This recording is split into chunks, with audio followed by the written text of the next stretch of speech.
My name is Dominik Baumann. I'm multimedia producer for the Swiss media group Blick. Blick is a part of the Ringier publishing company, which is the largest publisher in Switzerland.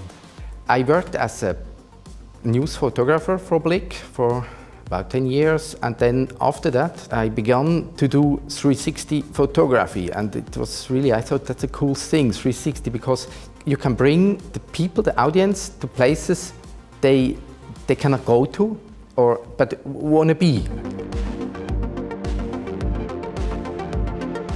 I started to do it back home in Zurich, and I took images of places which are hard to get, or at least places you can get to show from a different viewpoint. It's a 6-meter pool, for example. I was on a cable car, and then I was holding out the 6-meter pool out on the roof. They had like a hall where they can go up to fix something. So I pulled up the 6-meter pool up there, and you had like the view from if you were standing on the roof, and you never can get there. So things like this I liked. And then 2014, some guy started to do 360 video with some handmade rigs. At this time I did a story with 360 photos with the Swiss Air Force. So the idea was to bring the viewer into a fighter jet. Then that was, as I said, 2014, just the time 360 video came out. And since I had the permission to fly with them, I said, hey,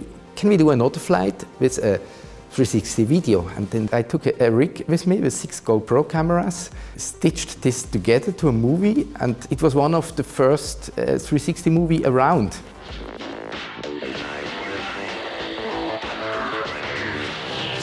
There are different workflows. It depends on the topic, and with the topic I know what camera I'm going to use. I mean, I use systems with 2 lenses and systems with 6 lenses.